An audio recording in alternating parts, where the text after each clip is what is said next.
I address you today with grave concern about the trajectory in the situation in the Middle East. The war in Gaza, with all its human tragedy, is serious risk of regional escalation, and the unresolved Israeli-Palestinian conflict and continued occupation are combining to create a combustible situation in the whole of the Middle East. Our individual and collective capacity to manage or resolve this crisis are stretched beyond their limits.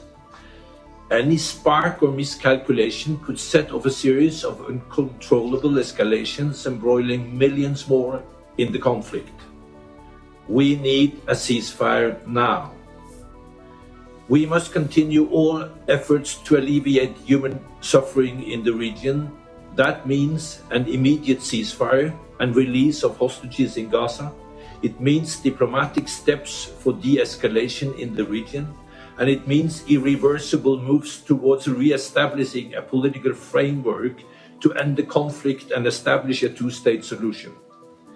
If any one of them remains unaddressed, then prospects for a more stable, peaceful and secure region will remain elusive. Mr. President, the war in Gaza continues to take a staggering toll on human life. In the more than 10 months of war since the horrific acts of terror perpetrated by Hamas and other Palestinian armed groups on 7 October 23, more than 40,000 Palestinians and over 1,600 Israelis and foreign nationals have been killed. 109 Israelis are still held in Gaza, and the ones alive denied humanitarian visit. Tens of thousands of people have been injured, and vast majority of them Palestinians, including a staggering number of women and children. In Gaza, incidents of mass civilian casualties, airstrikes by Israel on schools and mosques sheltering the displaced, and the wanton destruction of civilian infrastructure are fueling suffering and violence, which is reverberating throughout the broader region. The indiscriminate launching of rockets by Hamas and other groups towards population centers in Israel continues. Civilian objects, including infrastructure and UN premises, are also reportedly being used to shield fighters and military objectives, endangering the lives of civilians around them. The lives of the remaining hostages are at grave risk. Many Palestinians in Gaza feel they have nowhere safe left to turn. Over the past months, around 200,000 Palestinians have been affected by evacuation orders.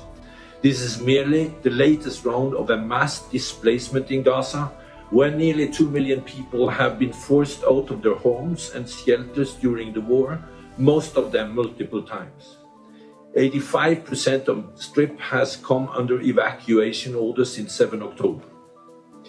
Mr. President, despite facing overwhelming challenges, UN agencies and humanitarian organizations continue to deliver life-saving assistance with remarkable courage through all available crossing points. However, their efforts are jeopardized by unsafe conditions on the ground, which are exacerbated by a complete breakdown of law and order. If these unacceptable conditions are allowed to prevail, humanitarian operations in Gaza will continue to fall short of meeting the massive needs of the population. Mr. President, the scale of destruction is immense, and it will take years, if not decades, to recover. The UN is working to repair and improve almost entirely defunct water, sanitation and hygiene systems in Gaza. The 5 wastewater treatment plants have shut down, and 5 out of 6 solid waste management facilities are damaged. The Palestinian Ministry of Health just confirmed the first cases of polio in 25 years. 1.6 million doses of polio vaccine have been released for a campaign scheduled to begin on 31st of August. The UN estimates nearly 40 million tons of debris have been generated in this conflict. Clearing the debris from key areas alone is estimated to take at least 5 years. Mr. President, while the eyes of the international community are focused on Gaza, the occupied West Bank is a tinderbox of violence and tension. Israeli security forces continue to carry out large-scale operations in Area A, including targeting Hamas, PIJ and other armed groups in densely populated refugee camps and Palestinian urban centers. These operations often result in lethal exchanges with these groups, in adding to the killing or injuring of bystanders. Fatal attacks by Palestinian militants on Israelis in the West Bank and in Israel continued, including a failed bombing attack claimed by Hamas and PIJ in Tel Aviv on 19 August. The Israeli settler rampage in the Palestinian village of Yit near Nablus that killed one Palestinian, critically injured others on 15 August was yet another illustration of the violent consequences of settlement expansions in the occupied West Bank and the persistent lack of accountability for such crimes. Inflammatory rhetoric and provocative acts are further inflaming the situation. In recent days, we have seen Hamas threaten to launch a new campaign of suicide bombings. We have also seen two Israeli ministers, alongside hundreds of Israelis, visit the Holy Esplanade on the Jewish holiday of Tish B'Av. Let me be clear. If we are to prevent yet another spiraling escalation, the violence must end. There are no justification for acts of terror, civilians must be protected, and the incitement must stop. Any violation of the status quo at the holy sites must also be firmly rejected. Mr. President, the war in Gaza and the deteriorating situation in the occupied West Bank are continuing in the context of a wider regional tension and the threat of even more serious escalation. Across the Blue Line and beyond, exchanges between Israel and Hezbollah continue to intensify, particularly following the recent strike at Mashd al-Shams in the Israeli-occupied Golan, while resulted in the killing of 12 children, followed by a subsequent strike in the southern suburbs of Beirut that killed a senior Hezbollah commander. In the wider region, several fatal events exacerbated tension.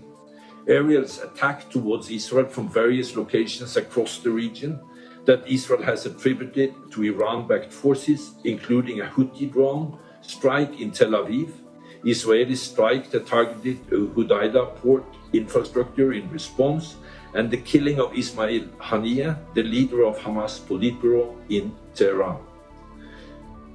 Mr. President, with all of these negative trends, and after more than 300 days of war in Gaza, we are at an inflection point in the Middle East. A ceasefire and hostage release deal in Gaza is imperative now for regional peace and security. I have continued to emphasize that message in support of regional de-escalation in discussions with all relevant parties and member states in the region, including Lebanon, Egypt, and Qatar. I commend the mediators, Egypt, Qatar, and US, for their continued relentless efforts in Doha and in Cairo this week. I urge the parties to reach a deal in the coming days. There is simply no time to lose. The UN remain committed and ready to scale up humanitarian assistance during a ceasefire and supporting implementation of a deal. Only a sustained ceasefire can enable a full-scale humanitarian and early recovery response in Gaza. Mr. President, the profound social, economic, and political fallout from the devastation is yet to be seen and comprehended. We must work to put in place, as soon as possible, the political and security framework necessary to more ably address the humanitarian crisis, start early recovery, and eventually rebuild Gaza, as well as changing the negative dynamic at the West Bank. These political and security frameworks, even ones that are considered transitional, cannot be divorced from the context of the ongoing Israeli occupation and unresolved Israeli-Palestinian conflict. There are no shortcuts and no quick fixes. Security and governance are intrinsically linked and must be addressed in tandem to achieve a lasting peace in Gaza and address the West Bank situation. It is imperative that we establish a comprehensive political framework that is accepted by Palestinian population and addresses the legitimate aspirations and grievances while also addressing Israel's legitimate security concern. The UN will strongly support this work. This framework must facilitate a Palestinian government that can effectively govern both Gaza and the occupied West Bank and ensure stability and security across the occupied Palestinian territory. The Palestinian Authority must be at the center of governance in the occupied Palestinian territory. There is simply no credible alternative. However, to achieve this and to promote a more durable and credible model of governance to ensure stability and security for Palestinians in Israel, Palestinians and Israelis, steps must be taken by all parties and by the international community to strengthen and support the PA. Violence in the occupied West Bank needs to be significantly reduced, including violence taking place in the context of scaled-up Israeli security operations.